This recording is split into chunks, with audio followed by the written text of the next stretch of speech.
시작됐네. 우리 주님의 능력이 나의 삶을 다스리고 새롭게 하네. 자유하네. 죄와 사망으로부터 나의 삶은 변하구나. 충만하네.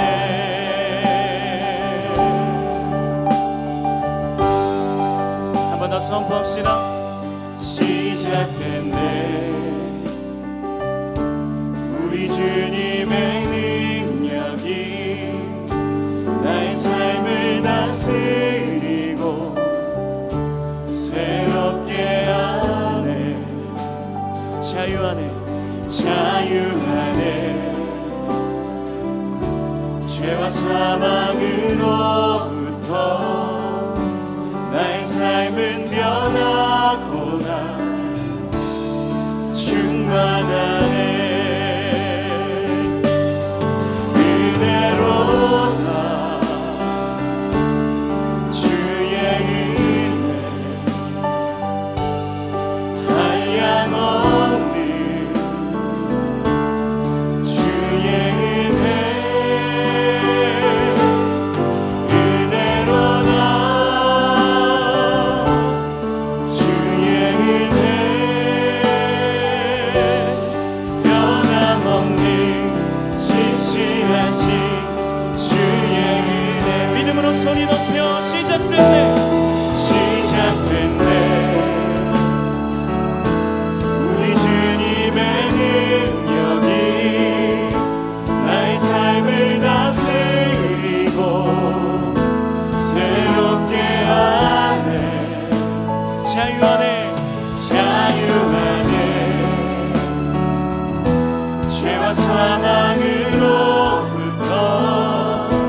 나의 삶은 변하구나. 충만하네. 충만하네. 은혜로다. 은혜로다. 주의 은혜 한량없는 주의 은혜. 은혜로다. 주의 은혜 변함없는 신실하신 주의 은혜. 은혜로다. 주의 은혜. 주의 은혜 한량없는 주의 은혜. 은혜로다. 주의 은혜 변함없는 신실하신 주의 은혜. 은혜로다. 주의 은혜 한량없는 한량없는 주의 은혜. 은혜로다. 주의 은혜 변함없는 신실하신 주의 은혜. 변함없는 변함없는 신실하신 주의 은혜. 믿음으로 선포하며 주보혈. 난 주보혈 안에 있네. 그 피로 내 죄 사했네. 하나님의 은혜 날 거룩해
오시는 주의 보혈을 찬양합니다. 할렐루야.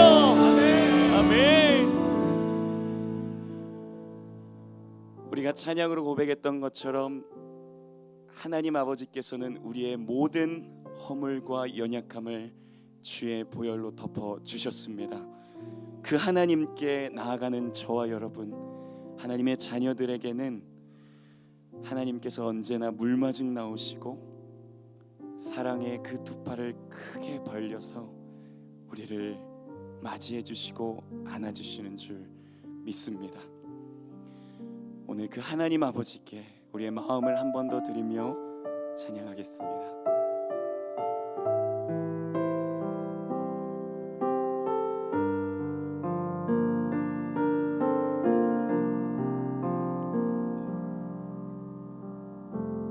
너무 멀리 왔나요? 주님께 돌아가기에 사랑의 주님 그 품을 떠나 내 영혼 잃어버린 지금 너무 늦은 건가요? 내 영혼 회복하기에 수많은 죄악 속에 갇혀서 주님을 잃어버린 지금 하지만 내 영혼 주님 기다려요. 변함없는 주님의 사랑을 내 모습 이대로 주께 돌아가요. 나의 손을 잡아주소서.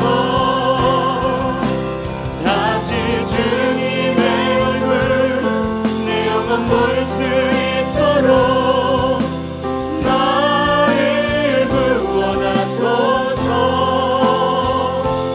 다시 주의 임재 가운데 내 영혼 살 수 있도록. 우리를 받아주시는 주님께 한 번 더 고백합니다. 너무 멀리 왔나요? 너무 멀리 왔나요? 주님께 돌아가기에 사랑의 주님 그 품을 떠나 내 영혼 잃어버린 지금 너무 늦은 건가요? 내 영혼 회복하기에 수많은 죄악 속에 갇혀서 주님을 잃어버린 지금 하지만 내 영혼 주님 기다려요. 변함없는 주님의 사랑을 내 모습 이대로 주께 돌아가요. 나의 손을 잡아주소서. 다시 주님의 얼굴 내 영혼 볼 수 있도록 나를 구원하소서. 다시 주의 임재 가운데 내 영혼 살 수 있도록. 다시 주님의 얼굴 내 영혼 볼 수 있도록 나를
나서지 못하네.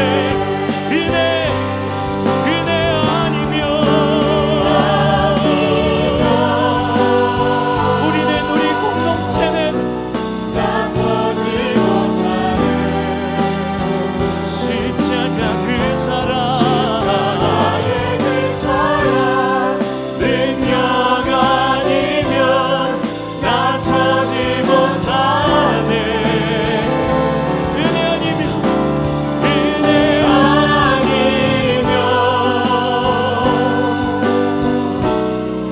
나서지 못하네. 놀라운 사랑 그대야. 놀라운 사랑 놀라운 사랑 그대야. 놀라운 사랑 놀라운 사랑 그대 아니면 나서지 못하네. 은혜의 말씀 기대하며 함께 기도하겠습니다. 아니면 오 주님 나서지 못하네. 십자가의 그 사랑 능력 아니면 나서지 못하네. 은혜 아니면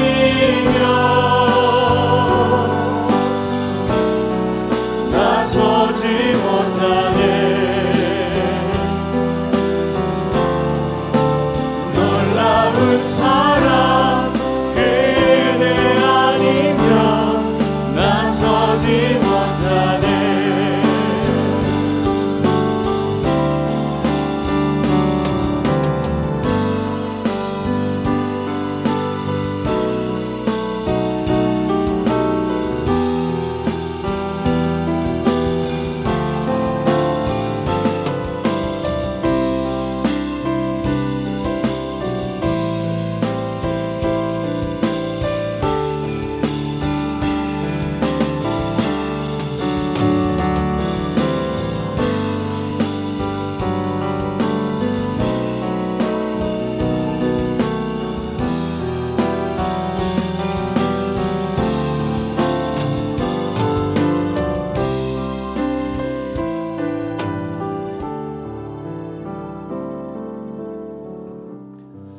살아계신 주님 감사합니다. 성령님 이 시간 우리 가운데 충만하게 임하여 주옵소서. 이미 우리 가운데 역사하시고 임재하시니 감사합니다. 주님 오늘 우리에게 필요한 것은 주님의 은혜임을 고백합니다. 우리가 우리의 문제를 짊어지고 우리 스스로 끙끙 애쓰는 인생이 아니라 오늘도 주님 품에 안겨서 주님께서 열매 맺어주시는 그날을 기대합니다. 주님 이 시간 갈망함으로 예배하는 모든 이들 가운데 성령님 동일하게 임재하시고 역사하사 우리의 마음과 생각을 온전히 주님의 것 삼아 주옵소서. 하나님의 나라가 오늘 우리 가운데 임하였습니다. 감사합니다. 기대합니다. 예수님 이름으로 기도합니다. 아멘. 할렐루야. 오늘 이 자리에 오신 여러분 진심으로 축복하고 또 가정에서 예배드리는 여러분들을 진심으로 축복합니다. 오늘 예배가 기대가 되시죠? 오늘도 하나님께서 이 자리에 함께 임재하셨고 가정에서도 임하셨고 하나님의 역사가 오늘 이 자리에서도 동일하게 나타납니다. 예배드리면서 아쉬운 거는 이 좋은 찬양을 우리가 마스크를 써서 마음껏 드릴 수 없다는 게 너무 아쉽네요. 그래서 속히 코로나가 떠나가는 그날을 놓고 같이 기도해 주시고 또 계속해서 비 피해로 인해서 우리 대전에 비가 안 내렸다고 안심할 게 아니라 우리 가족들이 또 타지에 있는 자녀들이 또 어려움 속에 있는 분들이 있기 때문에 계속해서 기도해 주시기 바랍니다. 우리 오늘 같이 나누실 말씀은 고민과 갈등에서 벗어나고 싶을 때라는 제목으로 로마서 7장부터 말씀을 교독으로 읽습니다. 그러므로 내가 한 법을 깨달았노니 곧 선을 행하기 원하는 나에게 악이 함께 있는 것이로다. 내 속사람으로는 하나님의 법을 즐거워하되 내 지체 속에서 한 다른 법이 내 마음의 법과 싸워 내 지체 속에 있는 죄의 법으로 나를 사로잡는 것을 보는도다. 오호라 나는 곤고한 사람이로다. 이 사망의 몸에서 누가 나를 건져내랴. 우리 주 예수 그리스도로 말미암아 하나님께 감사리로다. 그런즉 내 자신이 마음으로는 하나님의 법을, 육신으로는 죄의 법을 섬기노라. 그러므로 이제 그리스도 예수 안에 있는 자에게는 결코 정죄함이 없나니 이는 그리스도 예수 안에 있는 생명의 성령의 법이 죄와 사망의 법에서 너를 해방하였음이라. 10절입니다. 또 그리스도께서 너희 안에 계시면 몸은 죄로 말미암아 죽은 것이나 영은 의로 말미암아 살아있는 것이니라. 함께요. 예수를 죽은 자 가운데서 살리신 이의 영이 너희 안에 거하시면 그리스도 예수를 죽은 자 가운데서 살리신 이가 너희 안에 거하시는 그의 영으로 말미암아 너희 죽을 몸도 살리시리라. 아멘. 얼마 전에 인터넷에서 대한민국 4대 고민이라는 사진을 제가 봤는데 참 재미있고 공감이 돼서 갖고 와봤습니다. 여기에 댓글로 쫙 달려있는데 학교 가기 싫다, 자퇴할까? 회사 가기 싫다, 퇴사할까? 이거는 누구나 다 겪어본 고민이다 쫙 했더니 밑에 누군가가 추가를 했어요. 살 빼기 싫다, 뱃살 자를까? 뭐 이렇게 해놨는데 많은 사람들이 여기 막 동감하는 걸 봤습니다. 근데 여기에 그리스도인이라면 아마 한 가지 더 고민이 추가될 것 같습니다. 교회 가기 싫다, 놀러 갈까? 특히 오늘처럼 요즘처럼 날씨가 비 오고 이런 날은 아이고 온라인 예배 있는데 뭘 교회로 가, 그냥 한 주 쉴까? 코로나 때문에 현장 예배를 많이 못 오면서 우리의 신앙적인 부분도 많이 무너졌다는 생각을 해봅니다. 왜냐하면 우리가 연인들끼리 전화통화하고 영상통화해도 실제로 만나는 게 훨씬 중요하죠. 잠깐 만난다 할지라도, 불편하게 만난다 할지라도 직접 만나야지 더 깊게 느껴지는 것들이 있습니다. 그래서 저는 바라건대 우리 현장에 계신 분들은 오늘 이렇게 예배 드리시고 집에 가셔서 마스크 빼고 예배 다시 보기 눌러서 이 찬양도 다시 한번 마음껏 고백을 하셔야 돼요. 그리고 오늘 가정에서 예배 드리는 분들도 상황과 환경이 조건이 조금씩 다르지만 우리 하나님이 주시는 부담이 있다면 믿음으로 반응을 하시기를 바랍니다. 요즘 그래서 참 고민이 많습니다. 사실 가정에서 예배 드리는 분들도 다 이유가 있고 상황이 있기 때문에 아마 저뿐만 아니라 다들 그런 고민을 하실 거예요. 특히 오늘부터 2주 동안은 이제 가정에서 드려지는 여름 캠프죠. 2주 동안 저희 각자 키트 받아 가셔가지고 진행이 될 텐데 우리 부모님들 키트 신청하신 분들은 특별히 이번 여름 캠프 가정에서 드려지는 캠프를 정말 최선을 다해서 진행해 주시기 바랍니다. 요식행위로 하지 마시고, 사실 저도 조금 부담되더라고요. 저희 이제 초등학교 아이들 하려고 이렇게 딱 책 봤더니 준비해야 될 게 생각보다 많이 있더라고요. 요리 준비도 해야 되고, 그렇지만 정말 중요한 것을 중요하게 여겨서 기도하시고 캠프를 진행할 때 온 가족이 하나님 안에서 은혜가 누려지는, 성령님께서 그걸 굉장히 기뻐하실 거예요. 오늘 예배도 사실 복음에 대한 주제이기 때문에 하나님께서 되게 기뻐하시는 게 느껴지는데, 여러분 가정에서 캠프 같은 거 하실 때 하나님이 굉장히 기뻐하시고 평상시 경험할 수 없었던 특별한 은혜, 특별한 소통을 경험하실 겁니다. 그래서 캠프를 최선을 다해서 진행해 주시기 바랍니다. 우리가 인생을 살다 보면 수없이 고민과 갈등을 할 때가 있죠. 어려서부터 진로를 어떻게 해야 될지, 결혼을 어떻게 해야 될지, 결혼한 다음에 자녀 양육은 어떻게 해야 되는지, 그리고 좀 커지면 노후를 어떻게 해야 할지, 신앙은 어떻게 해야 될지 수많은 고민과 갈등을 하면서 인생을 살아갑니다. 또 요즘에는 집 문제로 고민하시고 갈등하시는 분들도 참 많이 있을 것 같습니다. 만약 자기 인생이나 자기 가정에 무책임한 사람이라면 이런 고민과 갈등을 하지 않습니다. 근데 정상적인 사랑, 애착을 갖고 사랑하는 사람이라면 누구나 이런 고민과 갈등을 치열하게 하면서 살아갑니다. 근데 이 고민과 갈등은 그리스도인에게도 마찬가지예요. 그리스도인들도 고민과 갈등이 있습니다. 어떤 갈등이요?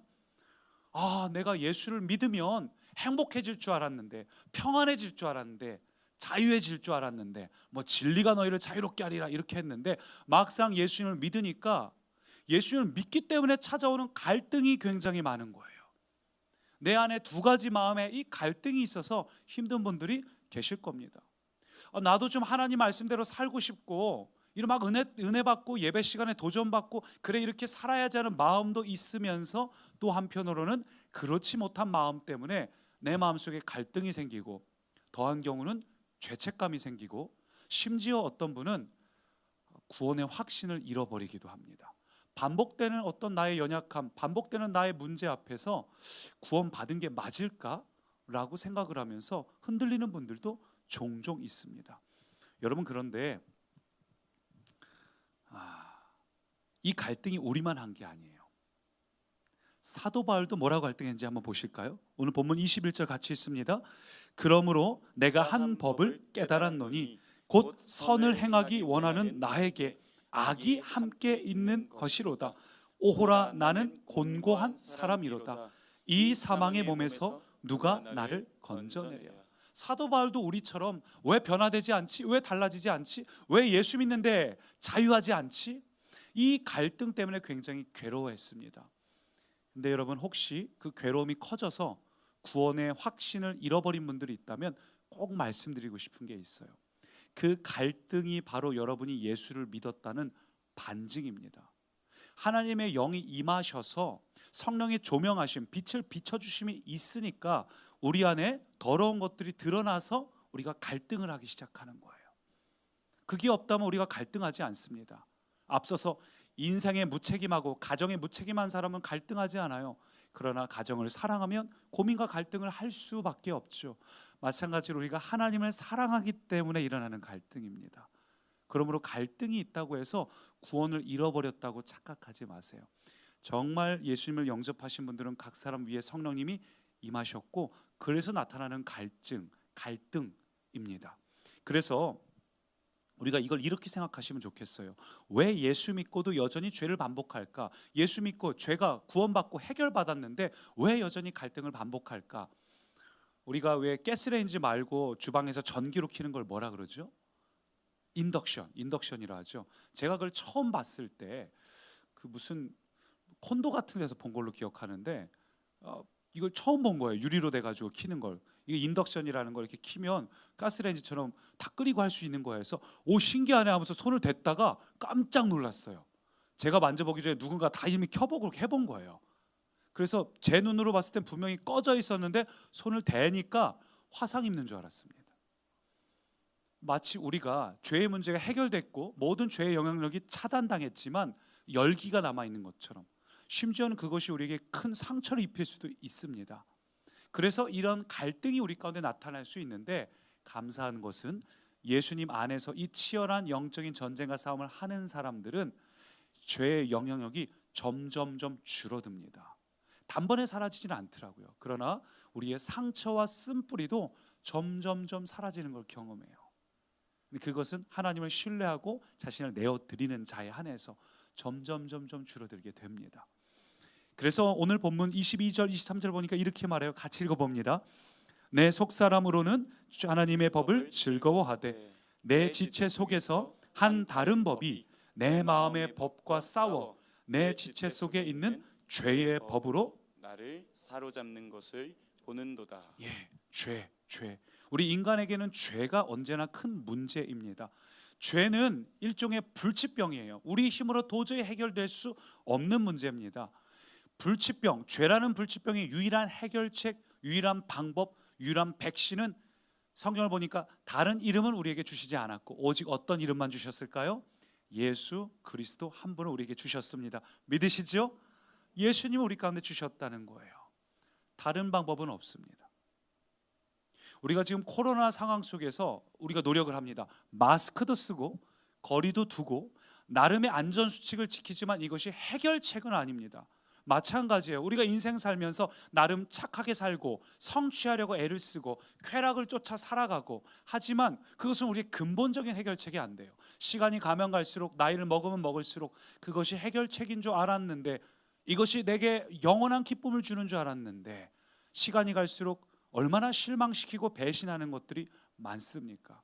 시간이 갈수록 깨달아지는 건 우리에게 주어진 유일한 해결책, 이 코로나 같은 질병, 불치병 앞에서 유일한 백신은 예수 그리스도 한 분뿐이구나. 그래서 예수님께서 우리를 위해서 해결하신 이 구원의 문제를 우리가 세 가지로 분류할 수 있죠. 칭의의 구원, 그다음 뭐였죠? 성화의 구원, 마지막이 영화의 구원이었죠. 영화의 구원은 하나님 나라에 갔을 때 영광스럽게 변화된 영화의 구원이니까 요건 좀 빼놓고 오늘 우리가 칭의의 구원과 성화의 구원에 대해서 로마서 본문이 이야기하고 있어요. 칭의의 구원, 성화의 구원. 자, 그래서 10절을 보면 이렇게 말합니다. 굉장히 독특한 구절인데 같이 볼까요? 또 그리스도께서 너희 안에 계시면 몸은 죄로 말미암아 죽은 것이나 영은 의로 말미암아 살아 있는 것이니라. 언뜻 이해가 안 됩니다. 예수님이 우리 가운데 오셨어요. 오셨는데 몸은 죽어 있고 영만 살았다는 겁니다. 이 영이 살았다는 게 칭의의 구원이에요. 예수님께서 이 땅에 오셔서 십자가에서 우리를 위해 대속하심으로 믿는 자는 이 영 안에 하나님의 영이 임하시는 거예요. 창세기에서 사람이 생명을 주시니까 생기를 주시니까 생명, 살아 움직이는 영적 존재가 되었다는 것처럼 다시 하나님의 영이 임하셔서 비로소 우리의 영이 참된 존재가 되는, 영이 살아나는 겁니다. 그게 칭의의 구원이에요. 근데 죽을 몸이라고 돼 있죠. 몸이 죽어 있어요. 이 몸이라는 건 그냥 바디를 말한다기보다는 우리의 속사람과 겉사람으로 표현하면 좋을 것 같습니다.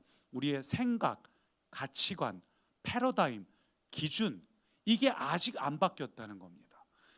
우리의 영은 살아났어요. 그래서 갈등이 시작되는 겁니다. 영이 살아났고 여전히 내 머릿속에 우리가 살면서 지금까지 몇십 년 동안 겪어온 기준과 가치관, 사고방식, 패러다임들이 있으니까 이게 자꾸 충돌을 일으키는 거예요. 하나님은 사랑을 하고 하는데 사랑이 안 되고 용서하고 싶지 않고 이런 마음들이 계속해서 충돌을 일으켜서 이게 오호라 나는 곤고한 자로다 고백이 나오게 됩니다. 칭의의 구원은 영적으로 우리가 구원받은 겁니다. 우리는 죽으면 천국 갈 수 있어요.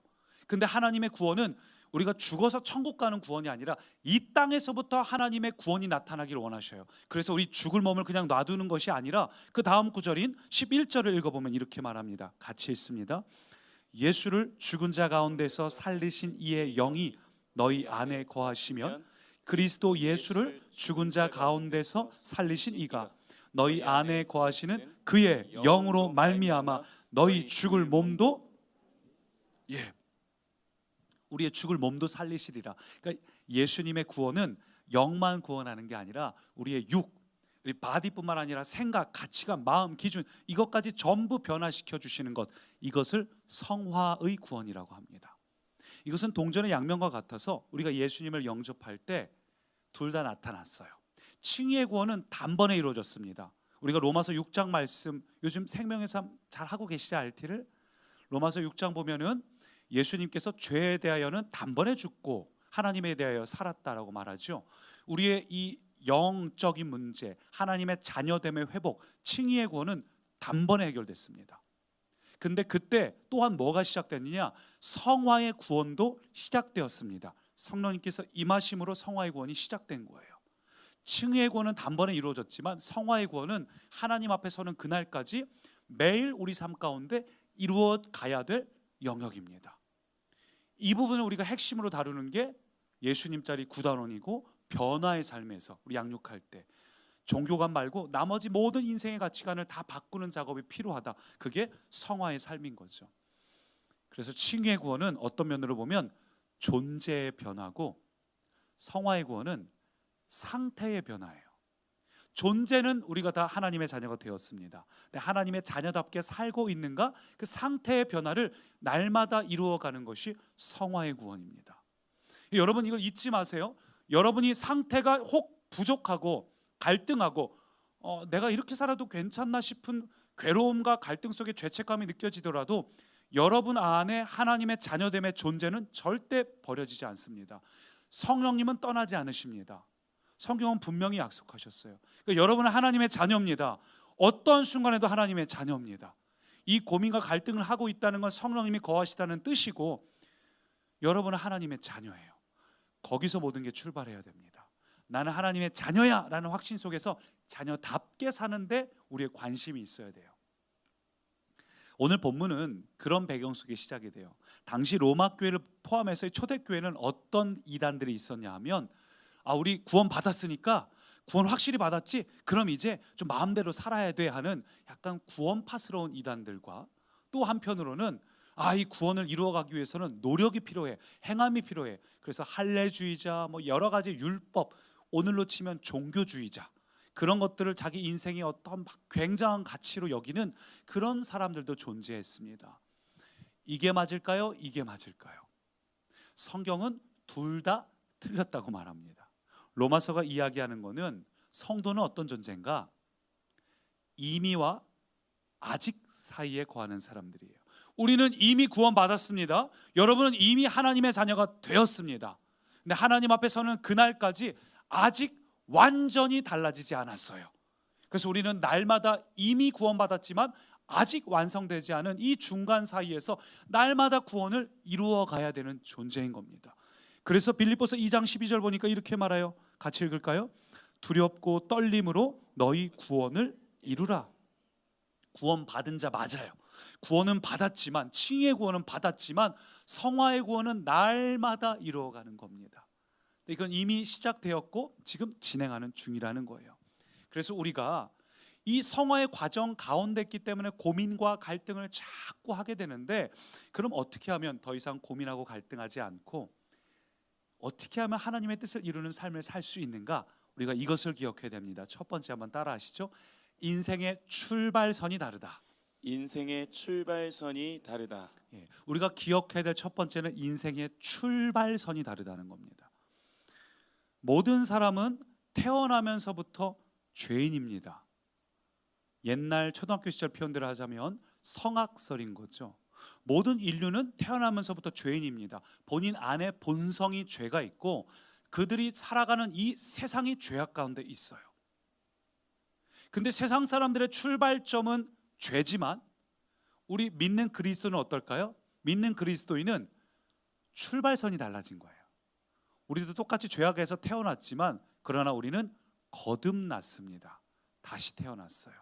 예수 그리스도 안에서 다시 태어난 우리의 출발선은 더 이상 죄가 아니라 성경은 은혜라고 말합니다. 은혜. 참 놀라운 표현이에요. 은혜는 내 공로가 하나도 들어가지 않아요.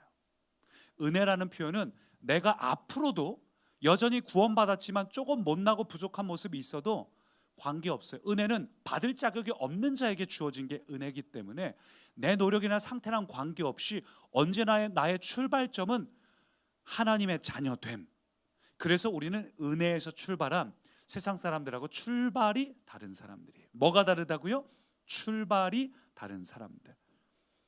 본래 죄인인 이 세상 사람들에게 우리 인생은 어떤 걸까요? 인생은 고통과 죄에서 출발했고 그 고통과 죄의 문제를 해결하기 위해서 애쓰며 살아가는 인생입니다. 그렇죠? 그래서 불교에서 시타르타가 인생의 여러 가지 고통과 고난을 보면서 저걸 어떻게 해결하면 좋을까 출발하지 않습니까?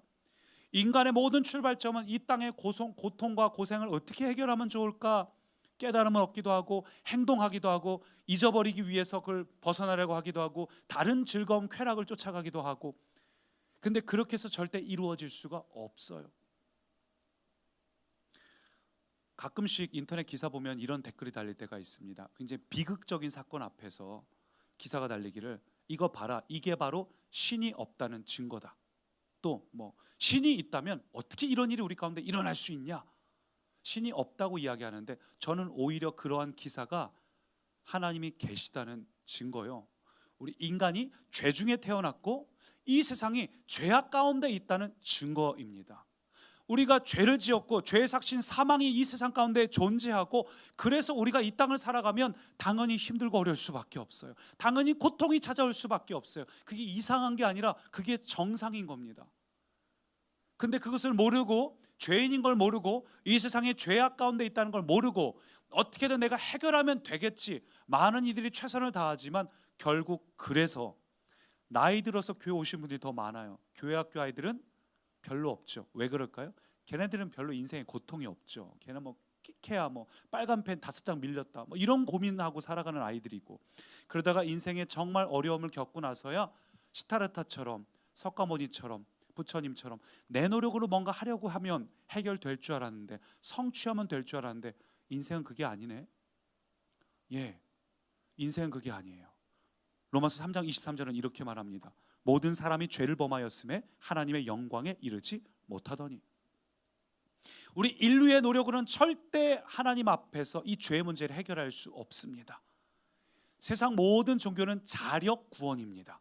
내가 노력을 하든 깨닫든 뭘 하든. 근데 기독교는 믿음을 강조하죠. 뭘 믿는 건가요?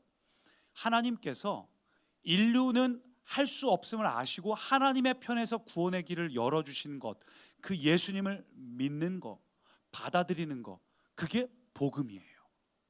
그래서 기독교는 다른 종교하고 너무 다릅니다. 다른 종교는 모두 출발이 할 수 있음이에요.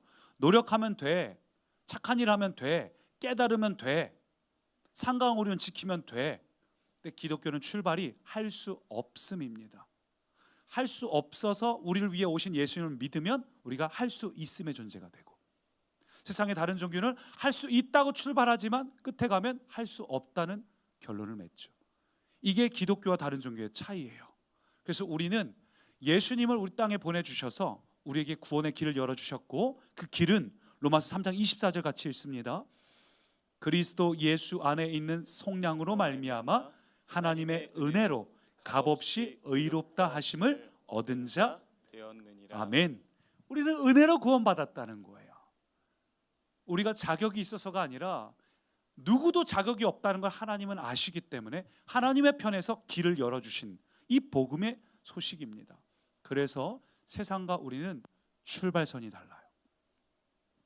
이 세상 사람들은 죄로부터 출발해서 앞을 향해 나아가면서 자기 앞에 태어나면서부터 주어진 인생의 고통과 숙제와 이걸 뭔가 이루어야 된다는 부담감을 가지고 평생 살아갑니다.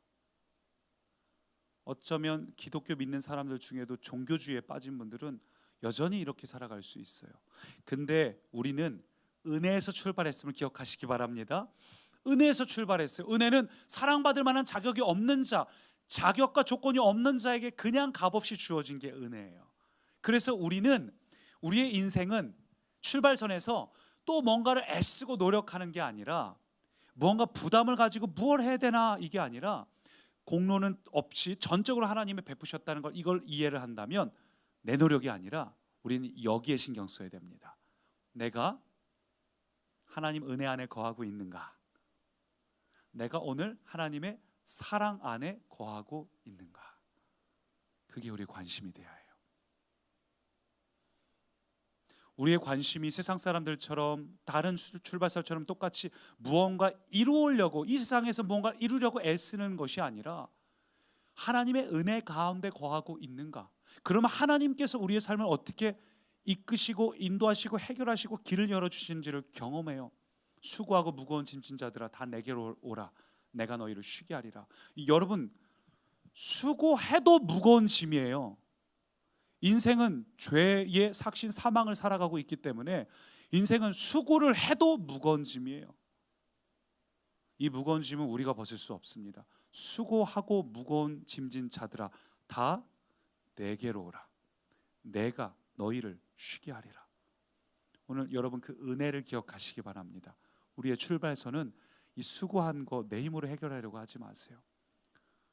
가족의 문제, 배우자의 문제, 자녀 문제, 환경 문제, 재정 문제, 건강 문제, 그 모든 것을 주님께 우선순위로 갖다 내려놓은 내어드림이 필요합니다. 그래서 우리 안에 하나님의 은혜 안에 거하는가, 사랑 안에 거하는가, 이게 하나님의 관심입니다. 예를 들면 1만 달란트 빚진 자의 비유가 있죠. 그 말씀을 보면 1만 달란트 빚진 자가 그 은혜를 잊어버리고 겨우 100달러를 빚진 자에게 막 뭐라 하지 않습니까? 그 말씀의 핵심은 너가 은혜 안에 늘 거하고 있니? 사랑 안에 늘 거하고 있니? 그거 안에 거하지 못하면, 주님 은혜와 사랑 안에 거하지 못하면 어느새 우리는 세상 사람들하고 똑같은 출발선에 서 있는 겁니다.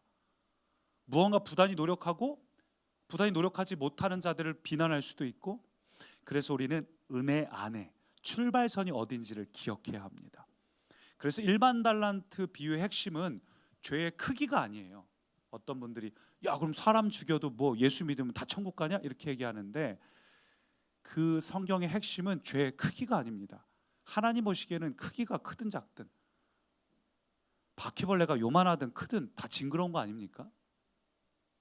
하나님 보시기에 죄는 다 똑같아요.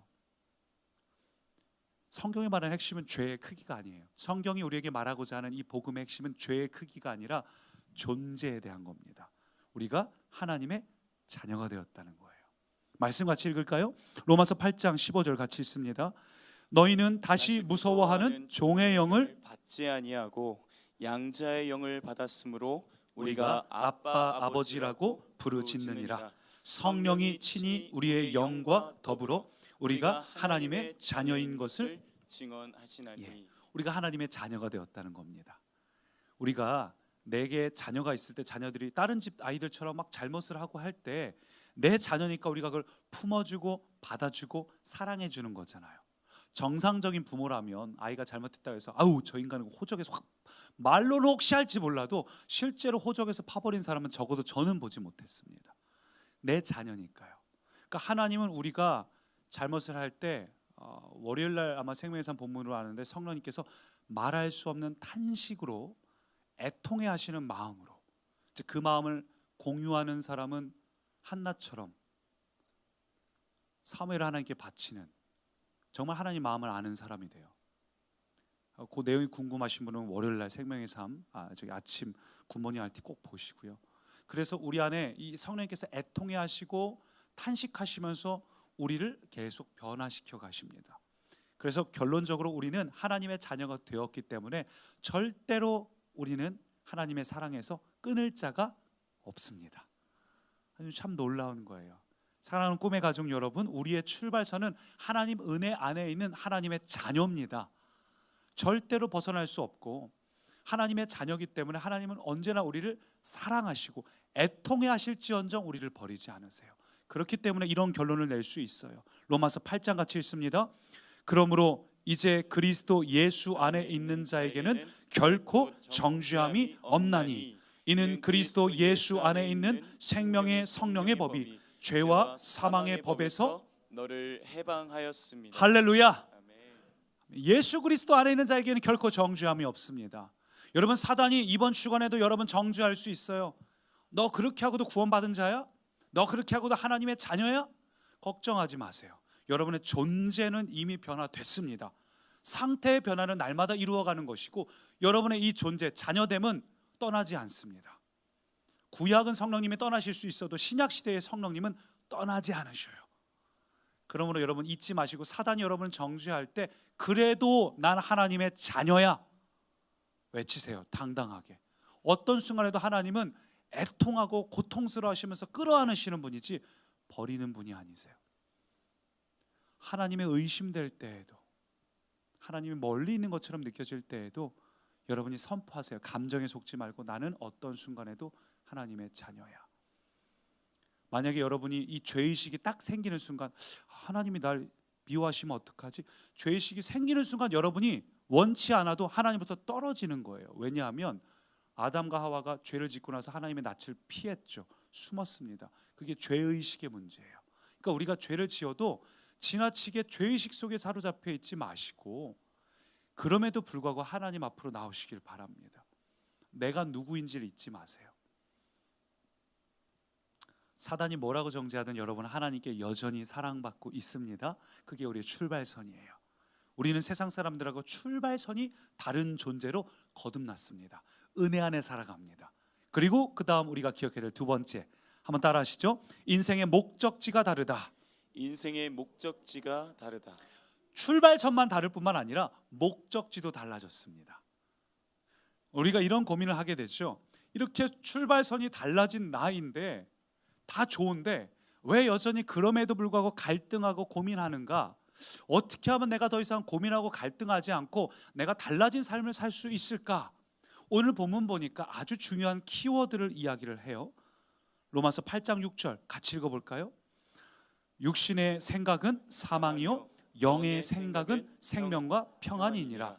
육신의 생각은 하나님과 원수가 되나니. 예, 사도 바울의 고백이에요. 바울이 내가 왜 이렇게 곤고할까? 왜 이렇게 힘들까? 가만 보니까 생각 때문이구나. 육신의 생각과 영의 생각이 서로 추구하는 바가 다르기 때문이구나. 그럼 뭐가 다를까요? 바로 목적지가 다르다는 거예요.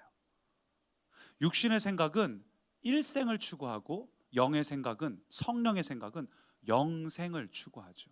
육신의 생각은 어떻게 하면 이 땅에서 잘 먹고 잘 살까, 어떻게 하면 행복할까, 집 사이즈 넓혀가고 자동차 더 큰 차 사고 이런 재미로 살다가 이제 시간이 지나면서 조금씩 솔로몬처럼 깨닫는 거죠. 어떤 분이 저한테 결혼식 다 끝나니까 깨달았다고. 자기 자녀 결혼식이요. 아들 딸 다 시집 장가 보내고 집이 텅 비어 있는데 내가 얘네를 이렇게 키워서 이렇게 보내려고 이렇게 애를 쓰고 살았나부터 시작해서 오만 가지 생각이 나더라는 거예요. 우리가 조금씩 시간이 지나면서 이제 내 인생의 목적지가 과연 이 땅일까?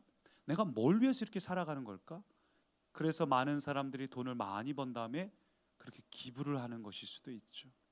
학교 자기 재단에다 기부하는 이유가 뭘까요? 조금씩 깨달아지는 거예요. 육신의 생각은 이 땅에서 잘 먹고 잘 사는 걸 최고의 목표로 여기고 그걸 이루면, 성취하면 그게 즐거울 거라 생각을 해요. 아직 이루어지지 않았기 때문에 그냥 정신없이 방향을 향해 달려가면서, 그래서 우리는 목표지향적입니다. 모든 사람들은 다분히 목표지향적이에요. 근데 영의 생각은 뭘까요? 인생의 목적지가 다른 거예요. 인생의 목적지가 하나님의 나라입니다.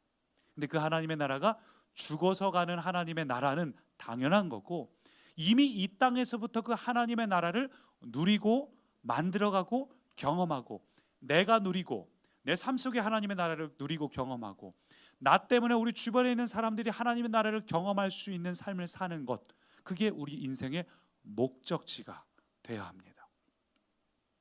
이 생각이 바뀌지 않는다면 어떤 문제가 생길까요? 이 생각이 바뀌지 않는 한, 만약 예수님께서 여러분과 한 달 동안 함께 살아도 우리는 달라지지 않아요. 그냥 하는 소리가 아니라 부활하신 예수님이 제자들하고 40일 동안 같이 지냈습니다. 부활하신 예수를 만나고서 제자들이 뭔가 생각이 달라졌어요. 이건 뭘까? 우리가 뭘 추구해야 되지? 그럴 때 예수님께서 40일 동안 하나님의 나라에 대해서 실컷 말씀하셨는데, 막상 승천하시기 직전 가니까 제자들이 뭘 이야기하죠? 주님 잠깐만요.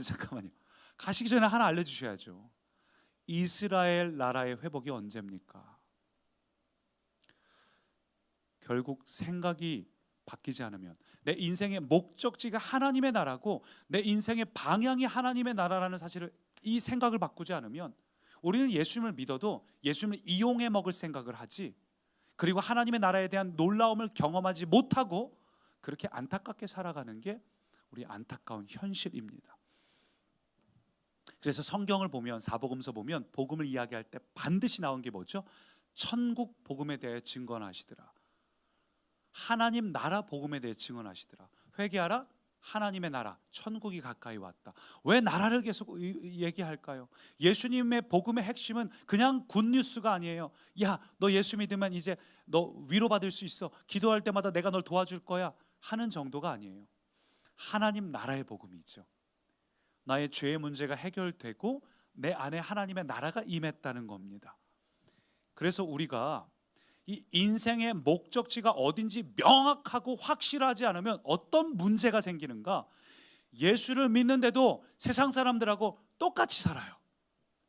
똑같이 소유해야 되고 성취해야 되고, 그게 없으니까 힘들어하고, 그게 없으니까 나와 함께 하시는 하나님이 있음에도 광야의 백성처럼 불평합니다. 광야에서 매일 만나를 먹여도 불평합니다. 만나가 보이지 않아요. 다른 나라는 뭐가 있는데 나는 이렇다. 하나님을 믿으면서도 어떤 기적과 능력도 경험할 수 없어요. 생명의 성령의 법이 죄와 사망의 법에서 우리를 해방시켰는데, 이 법이라는 게 질서, 마치 우리가 두 발을 딛고 서 있는 건 중력의 법칙 때문이죠. 예수 믿는 사람은 이제 하나님 나라의 법칙이 임했어요. 그럼 기적을 경험합니다. 여러분, 하나님 나라의 능력과 기적은 지금도 현재 진행형이에요. 여러분, 이걸 믿으셔야 되고 누리셔야 됩니다. 제가 지난 한 달 전인가 수요예배 때 한번 이렇게 말씀드린 적이 있는데, 주일에는 말씀드린 적이 없죠. 저는 오랫동안 저를 괴롭히던 목 디스크도 기도하고 나았어요. 제가 제 손 얹고 기도했어요. 확신과 믿음 가운데 있으니까 믿음이 점점 생기니까 기도하더라고요. 제가 기도한 이유는 성경이 이렇게 말하고 있기 때문이에요. 믿는 자에게는 이런 능력이, 이런 표적이 따르리니 손을 얹은즉 병이 낫는다고 했습니다. 마가복음 16장에서요. 믿는 자예요. 신이 은사 받은 자가 아니에요. 믿는 자, 모든 믿는 자. 이런 표적을 행하리니가 아니라 이런 표적이 따르리니예요. 내가 행하는 거 아니에요.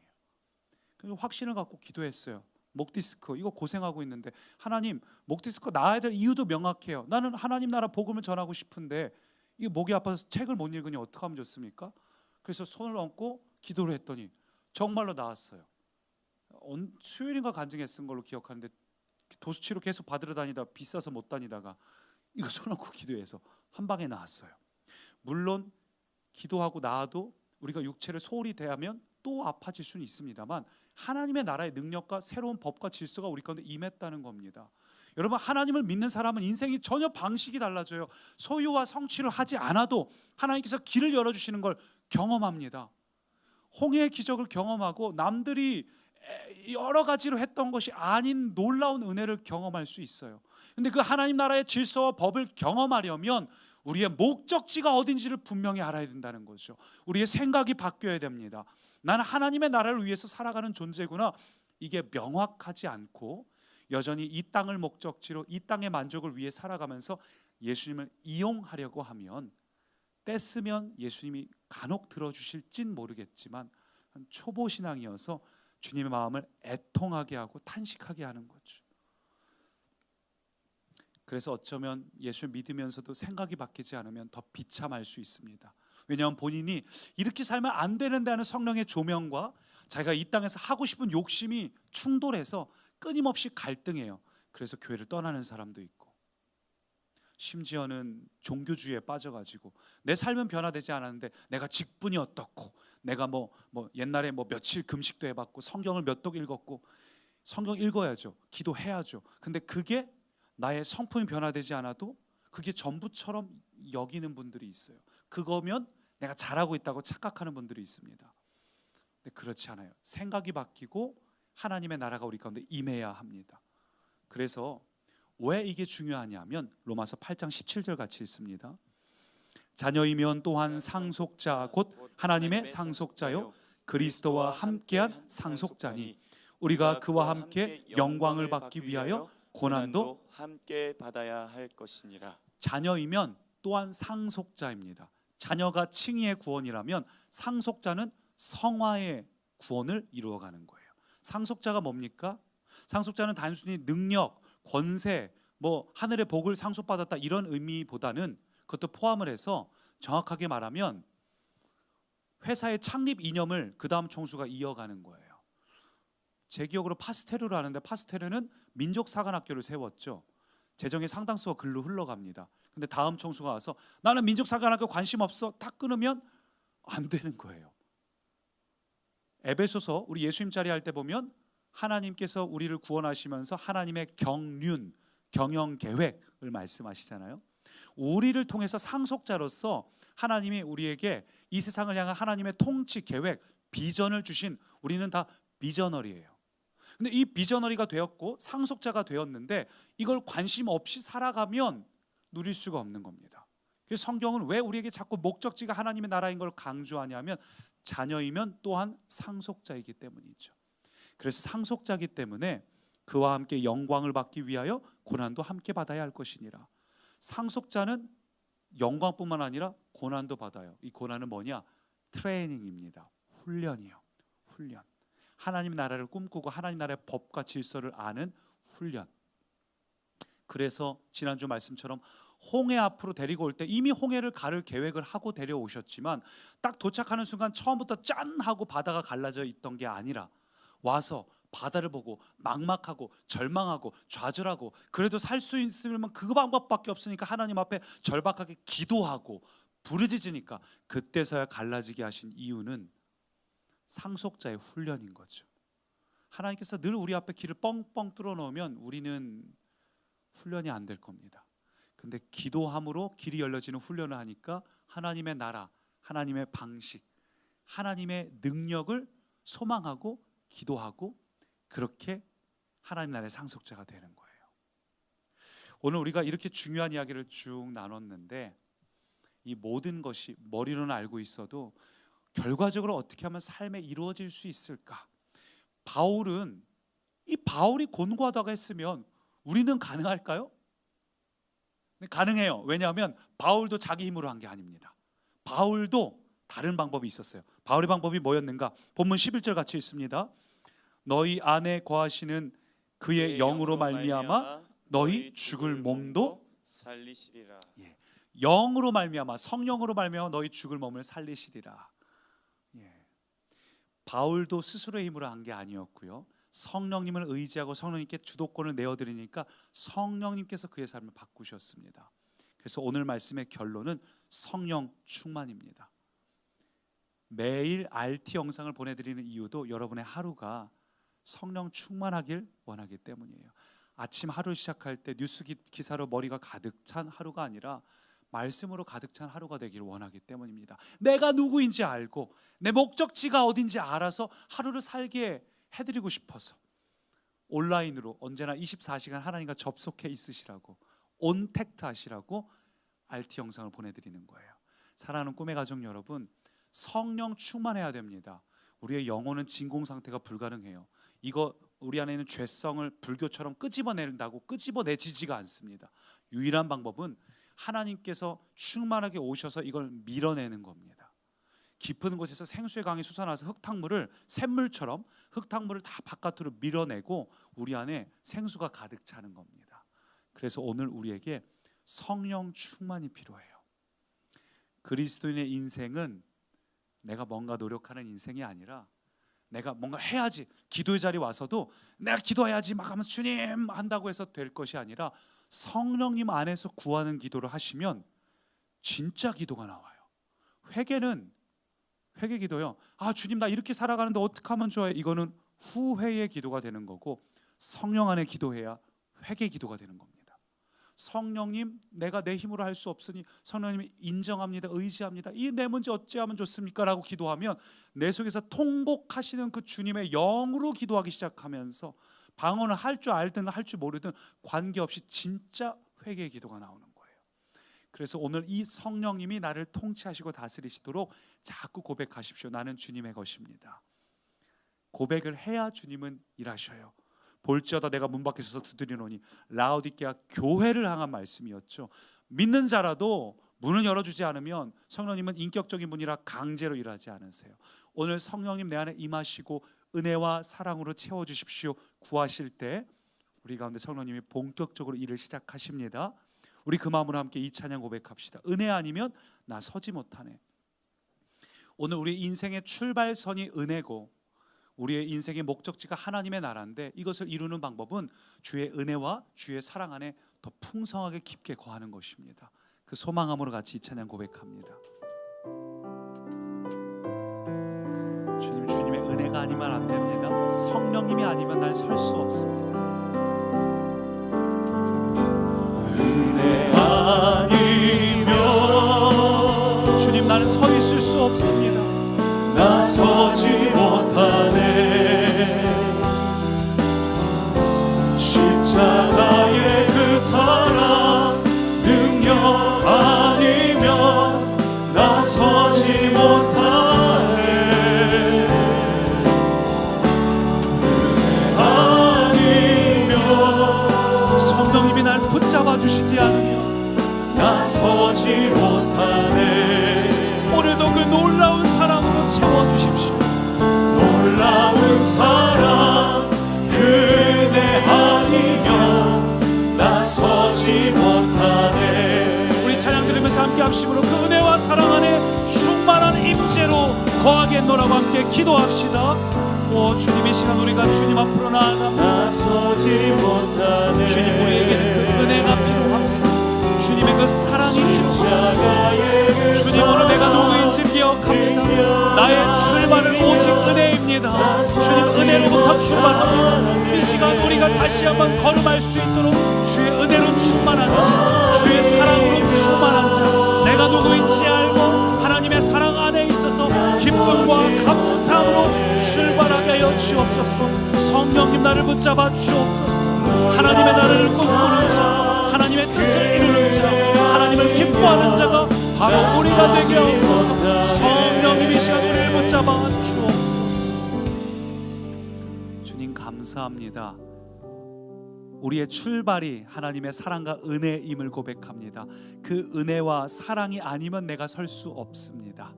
주님의 은혜와 사랑 가운데 있다면 나는 오늘도 다시 출발할 수 있습니다. 하나님, 우리를 자녀 삼아 주시니 감사합니다. 또한 상속자로 살겠습니다. 내 생각 버리고 하나님의 생각 품겠습니다. 그러기 위해서 오늘도 성령님의 임재를 간구합니다. 성령님 감사합니다. 이 시간 우리 가운데 충만하게 임하시옵소서. 이미 우리 가운데 거하신 성령님 더욱 충만히 우리를 통치하시옵소서. 날마다 성령님께 내어드릴 때 성령 충만함으로 오늘도 나의 문제, 나의 분노, 나의 감정, 두려움 다 떠나가고 성령의 생각, 감사, 평강, 기쁨이, 자유가 충만케 하옵소서. 예수님 이름으로 기도합니다. 아멘. 우리 주부를 보시고 교회 소식을 나눕니다.